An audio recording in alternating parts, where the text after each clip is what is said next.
श्री राम।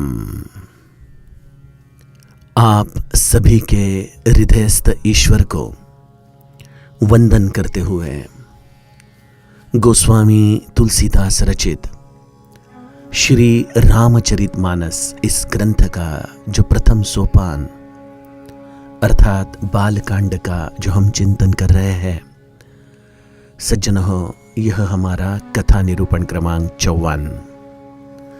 हमने पिछले कुछ कथा प्रवाहों के द्वारा राम कथा का महात्म्य समझने की कोशिश की। गोस्वामी जी ने हमें राम कथा इस कलयुग में किस तरह से माँ बाप की तरह जीव का रक्षण करती है, उसका जतन करती है, संगोपन करती है, उसके अनंत उदाहरण हमें इन चौपाइयों के द्वारा प्रस्तुत किए।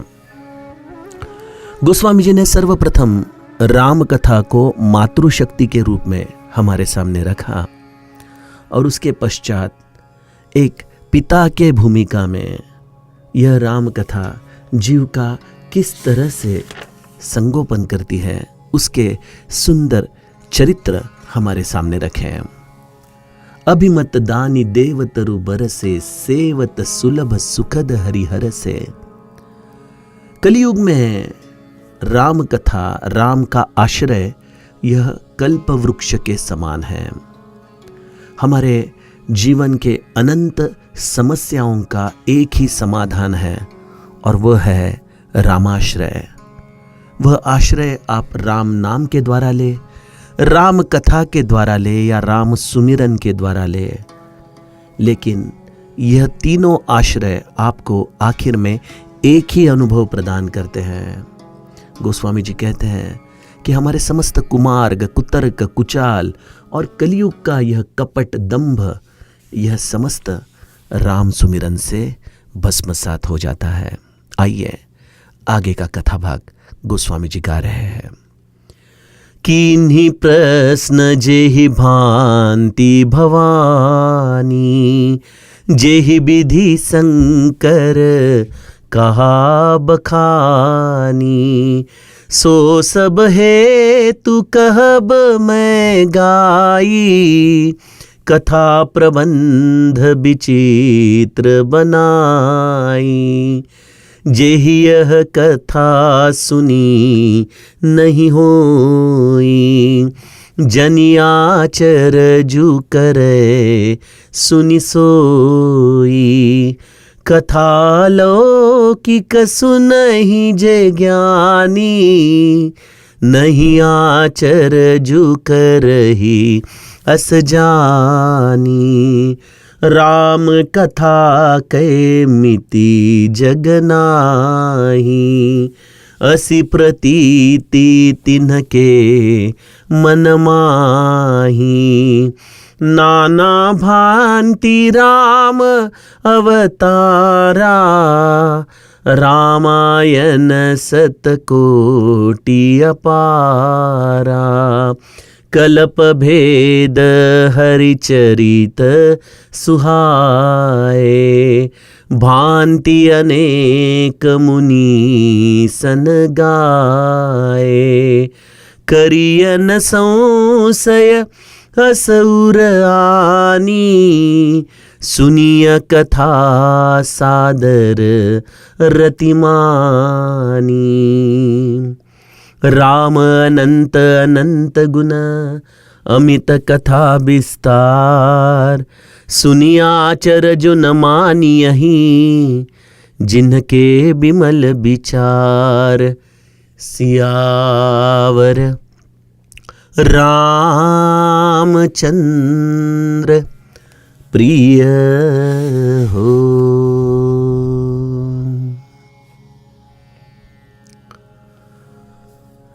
सज्जनों, राम कथा का महात्म्य जब गोस्वामी जी हमें पिछले दो दोहों के द्वारा समझा रहे थे, तो उन्होंने अंत में एक बहुत महत्वपूर्ण चीज हमें कही है। रामचरित राकेश कर, सरिस सुखद सब काहू।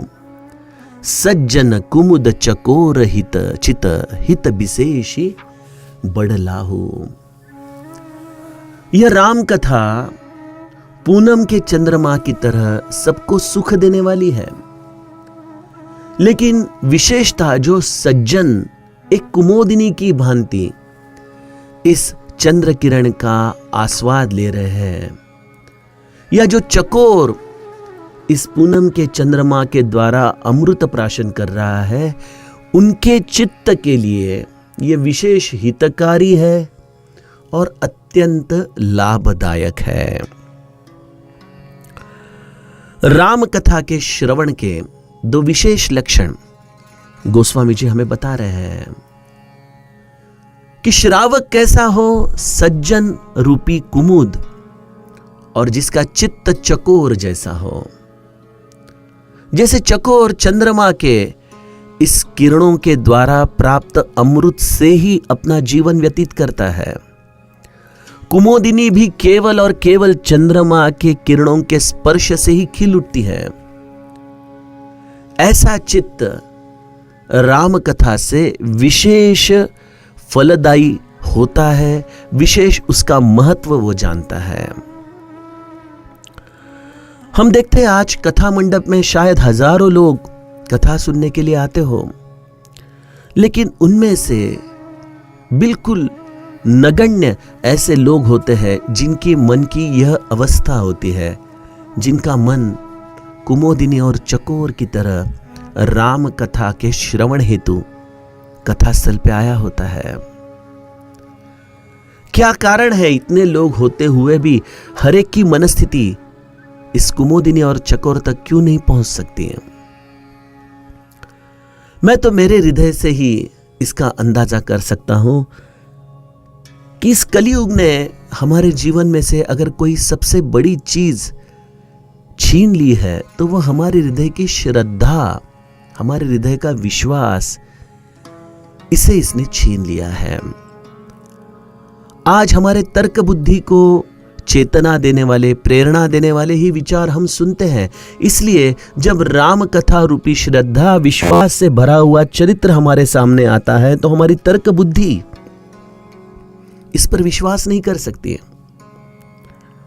इसलिए शायद हमारा हृदय चकोर और कुमुदिनी की तरह कथा श्रवण नहीं कर पाता, और शायद इसीलिए राम कथा से जो विशेष लाभ हमारे जीवन में हम प्राप्त कर सकते हैं, उससे हम कई बार वंचित रहते हैं।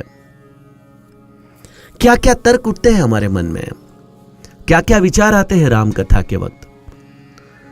सोचिए, खुद का आत्म परीक्षण कीजिए कि क्यों मेरा हृदय राम कथा को चकोर और कुमुदिनी की तरह ग्रहण नहीं कर पाता? क्या कारण है? सबसे पहला कारण, मुझे इस कलियुग के भूमिका से अगर मैं सोचूं तो मुझे ऐसा लगता है कि हमें लगता है कि ये पुराण जो त्रेता युग में, द्वापर युग में ठीक थे, सत्य युग में ठीक थे, लेकिन कलियुग में इन सब चीजों की कोई आवश्यकता नहीं रही। यहां पे इंसान अब परग्रह तक पहुंच रहा है।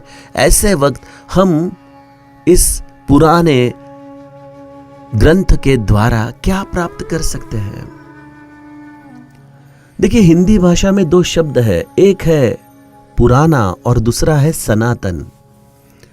वैसे देखा जाए तो दोनों भी काल के आधार से भूतकाल में ही है, लेकिन सनातन में एक विशेष खासियत ऐसी है कि वह शायद अति प्राचीन तो है, लेकिन वह वर्तमान भी है। सनातन को कभी भविष्य नहीं होता, सनातन नित्य वर्तमान में ही रहता है और उसके पीछे छुटा हुआ रहता है बड़ा काल का प्रवाह, जो काल के उद्गम के साथ निर्माण होता है। ऐसा यह सनातन वाङ्मय होता है पुराण। तो हमारे ग्रंथ पुराने नहीं हैं, हमारे ग्रंथ सनातन हैं, और सनातन यह किसी भी काल में हमारे जीवन के लिए मार्गदर्शक है, उपयुक्त है। जरूरत केवल है कि हम उसका आश्रय लें श्रद्धा के साथ। लेकिन हमारा तर्क कहता है कि कीनी प्रश्न जेहि भांति भवानी, जेहि विधि शंकर कहा बकानी। यह तो माता भवानी ने जो महादेव को प्रश्न किए थे, उन प्रश्नों के आधार से रचा हुआ यह राम कथा का संवाद है। अब इसे दो दृष्टियों से अगर हम देखें, एक दृष्टिकोण है जो श्रद्धा विश्वास रूपिणी भक्त का हृदय है, उसे इन रामचरितमानस के अक्षरों में प्रत्यक्ष उसका कैलाश दिखने लगता है। यह अक्षर उसे अपने कानों में, अपने हृदय में, अपने चित्त में सुनाई पड़ते हैं। महादेव का एक सुंदर अनाहत इन अक्षरों के द्वारा वह अपने हृदय में महसूस कर पाता है। यह समस्त श्रद्धा और विश्वास के नतीजे है। लेकिन अगर कोई अश्रद्धा है, अविश्वासु है, वह सोचता है कि अरे ये तो बड़ी पुरातन बात है, कैलाश पर्वत पर कभी तो माता भवानी ने महादेव से कथा पूछी होगी, ठीक है, लेकिन उन्हें अपना कौन सा संसार था। यहां पे तो मुझे हर दिन सुबह ऑफिस पहुंचना होता है, काम करना होता है, वहां के पॉलिटिक्स, वहां के संघर्ष, वह सब एक जगह पे है, और यह कथा दूसरे विश्व में चल रही है। उसका मेरे जीवन से आज क्या संबंध है। और यहां पे मेरे तर्क मेरे विश्वास को, मेरे श्रद्धा को निकाल देते हैं जीवन से कि यह सब पुरानी बातें हैं जो इस काल के लिए योग्य नहीं। सज्जनों, पहला प्रश्न का उत्तर तो यह है कि आपने पूछा कि उन्हें कौन सा संसार संभालना था, तो माता पार्वती और महादेव का ही यह समस्त संसार है, ये विश्व, ये ब्रह्मांड। हम सब उनके छोटे से नन्हे से बच्चे हैं। वो हमारे गुरु पितु मातु महेश भवानी, प्रणवं दीन बंधु दीन दानी, इस तरह से हमारे माँ बाप है वो। तो यह समस्त बच्चों को संभालने का संसार यह दो हमारे माता पिता इस कैलाश से कर रहे हैं। और इतना बड़ा संसार संभालने के बावजूद भी मेरे माँ की प्रवृत्ति है राम कथा में। तो इससे यह सिद्ध हो जाता है कि भले हमारा संसार कितना भी क्लिष्ट हो, जटिल हो, कष्टमय हो, लेकिन फिर भी उस संसार में समाधान का एक ही स्थान है, राम के प्रति प्रश्न, राम के लिए पृच्छा, राम कथा की इच्छा। इसके द्वारा ही संसार समाधान में परावर्तित हो सकता है। यह सुंदर सूत्र है हमारे जीवन के लिए। मैं तो आपको प्रार्थना कर सकता हूं कि देखिए, मैं भी एक व्यावसायिक इंजीनियर हूं, मैं भी कोई पूरे वक्त कथा के लिए नहीं दे पाता, लेकिन जितना भी वक्त मुझे मिलता है, अभी मैं रिकॉर्डिंग कर रहा हूं तो रात के 11 बज चुके हैं। शायद कई लोग अपने सुबह के रूटीन के लिए सोए भी होंगे, लेकिन जब रात का पूरा सन्नाटा हो जाता है तब मैं राम कथा के चिंतन में बैठ जाता हूं। यह राम कथा ही मेरे लिए विश्राम है। मुझे मेरी माँ कहती है, कभी पत्नी भी कहती है कि आज दिन भर बहुत थके हो तो आज कथा मत करो रिकॉर्डिंग, लेकिन मेरा एक ही जवाब रहता है कि यही मेरा विश्राम है। दिन भर जो भागा दौड़ी होती है, जो भागम भाग होती है, जिससे जो मानसिक शारीरिक कष्ट होते हैं, इन सभी कष्टों के ऊपर सुख प्राप्त करने का इलाज है राम कथा, जिसके चिंतन से बड़ा आनंद आता है हृदय में। तो कभी यह विचार मत लाइए मन में कि मेरे माँ पिता को, इस माता भवानी और महादेव को कौन सा संसार संभालना है, इन्हें तो समस्त विश्व का संसार संभालना है। दूसरा सूत्र कि हमारे संसार की जटिलता में भी राम कथा के प्रति आस्था, यही विश्राम है। और तीसरा सूत्र है कि जैसे जैसे आप राम कथा में रुचि लेते जाओ, राम कथा के प्रति पृच्छा करते जाओ, जेहि विधि शंकर कहा बखानी, आपकी आत्मा ही आपसे संवाद करने लगेगी, क्योंकि यह आत्मा ही शिव है। आपके अंदर से ही यह कथा का स्फुरण आ जाएगा। यह कथा के भिन्न भिन्न सूत्र आपके हृदय में बिल्कुल आप अनायास प्राप्त कर पाओगे, अनायास समझ पाओगे। तो सज्जनों, शिव के मिलन के लिए शायद आप कैलाश यात्रा कर पाओ न कर पाओ, ज्योतिर्लिंग कर पाओ न कर पाओ, लेकिन महादेव से संवाद करने का माध्यम है राम कथा। मुझे कई लोग पूछते हैं कि आप जो कथा में संदर्भ देते हैं, ये आपने कहां से सुने, कहां से पढ़े। मैं तो कोई आत्मज्ञानी व्यक्ति तो हूं नहीं, लेकिन जितने मेरे अनुभव में आया है, राम कथा से नित्य अनुसंधान बनाए रखना इतना ही पर्याप्त है ज्ञान के लिए।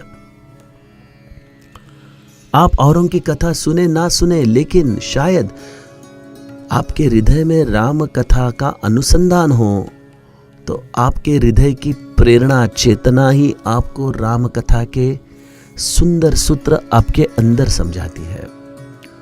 और फिर ये जो सूत्र है ना, इन्हें रटना नहीं पड़ता, क्योंकि वो केवल आपके लिए है, आपकी निजी प्रॉपर्टी है। वो आपके हृदयस्थ महादेव ने आपको समझाने के लिए किया हुआ यह संवाद है।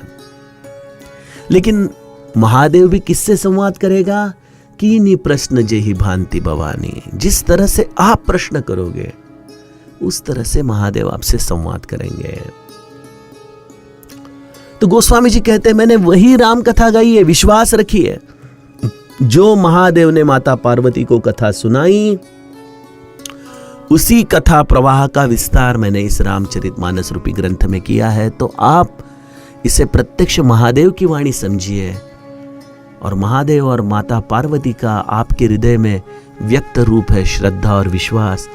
इसे अपने हृदय में धारण करके इस कथा को सुनिए, तब जाके आपका मन चकोर हो जाएगा, तब जाके आपका मन कुमुदिनी की तरह खिल उठेगा।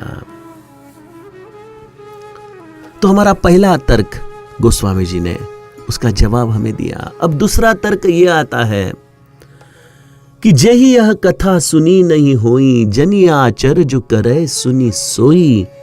कथा अलौकिक सुनहि जे ज्ञानी, नहीं आचर जो करहि अस जानी।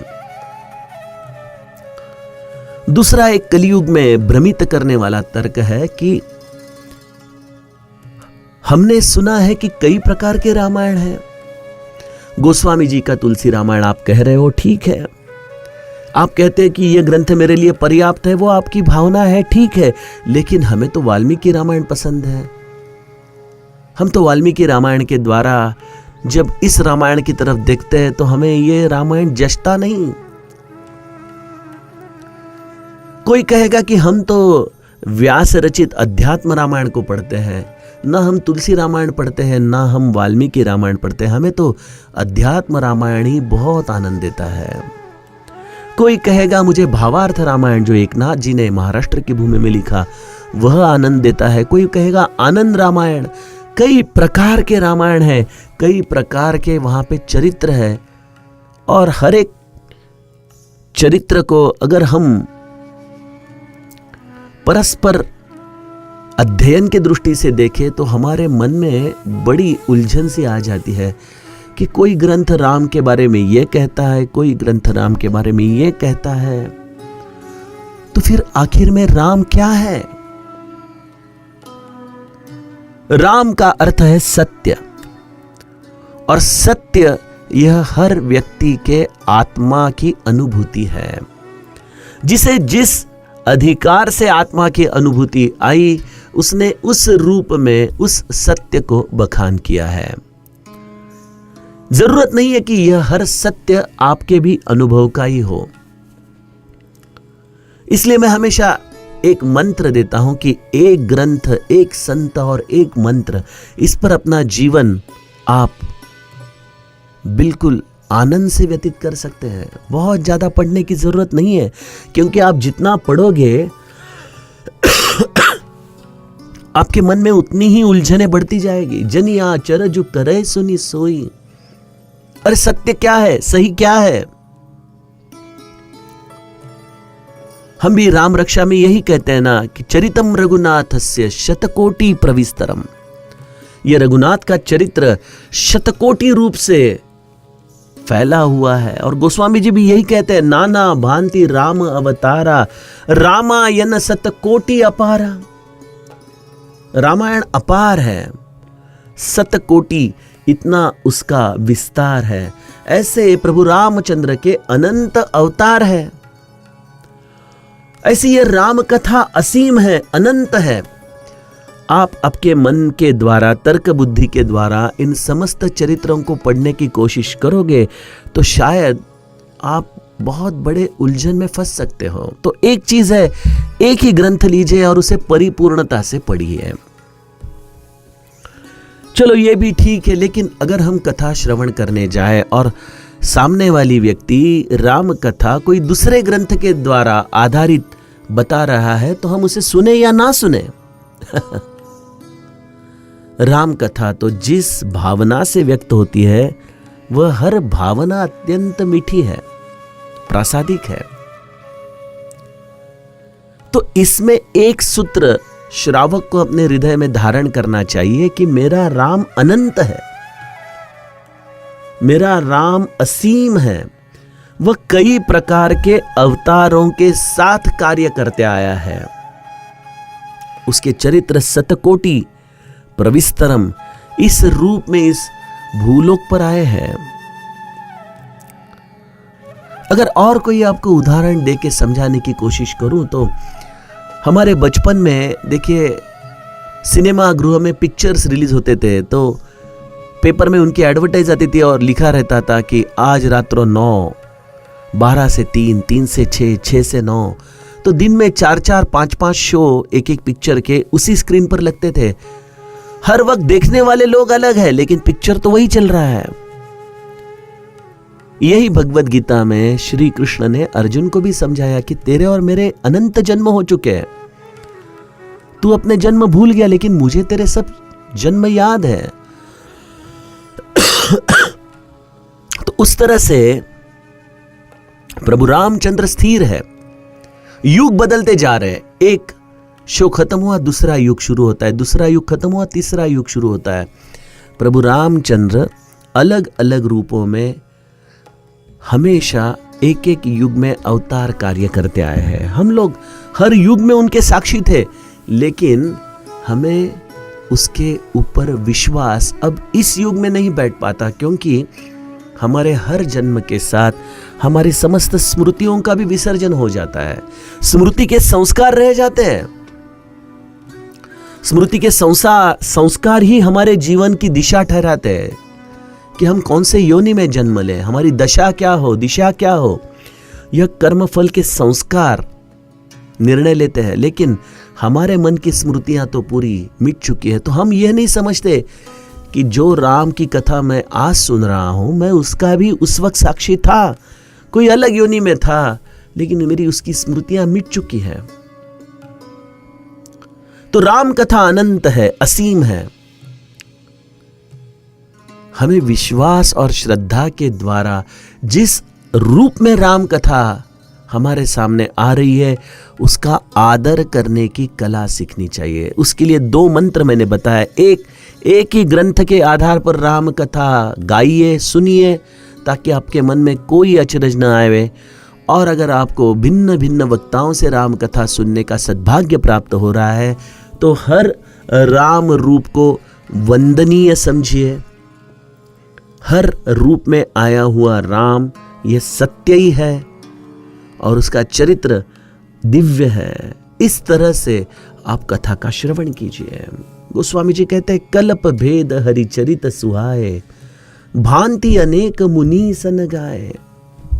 जैसे मैंने आपको कहा कि एक युग खत्म हुआ, दूसरा युग चालू हुआ, उस तरह से एक एक कल्प में श्री हरि ने अनंत प्रकार के वेश लेकर अपनी यह लीला चरित्र की अभिव्यक्ति की है। और उस अभिव्यक्ति को मुनीश्वर ने उस समय जिस तरह से देखा, अनुभव किया, उस तरह से गाया है। तो आप ना मुनि के चरित्र पर, मुनि के ग्रंथ पर संक्षेप में उसके अंदर कोई संदेह रखिए, और ना ही प्रभु रामचंद्र के लीला नाट्य पर कोई संदेह रखिए। आप प्रभु रामचंद्र की कथा जिस रूप में आपके सामने आ रही है, उसे अंतःकरण में कोई संदेह न रखते हुए अत्यंत आदर युक्त, प्रेम युक्त भाव से सुनिए, सुनिए, सुनिए, श्रवण कीजिए। श्रवण में संदेह यह समस्त श्रवण के फल को नष्ट कर देने वाला है। हम भी कोई उत्तम कथाकार के वचनों को सुनते हैं और बड़ा आनंद लेते हैं। लेकिन तभी कोई तो आके हमारे मन में संदेह बोलता है कि यह कथाकार तो ठीक नहीं है, हमने कुछ उसके बारे में ऐसा सुना है, वैसा सुना है। ऐसे सुनते ही हमारा कथा में से जो हमने बोध लिया था वो पूरा निकल जाता है, क्योंकि संदेह आ गया। व्यक्ति के प्रति संदेह आ सकता है, लेकिन जिस व्यासपीठ से उसने यह वचन आपको कहे हैं वह व्यासपीठ प्रत्यक्ष महादेव की है। और आपको जो कथा प्राप्त हुई थी, जो आपके मन में आनंद आपको दे रही थी, वह महादेव के द्वारा आई हुई कथा थी। उसके ऊपर बैठे हुए व्यक्ति केवल निमित्त मात्र है।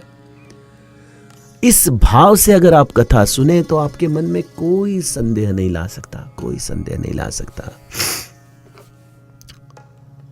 समर्थ दास बोध में कहते हैं कि व्यर्थ संशयाचे ज्ञान, संशय लेके किया हुआ ज्ञान कभी आपको फलद्रूप नहीं हो पाएगा।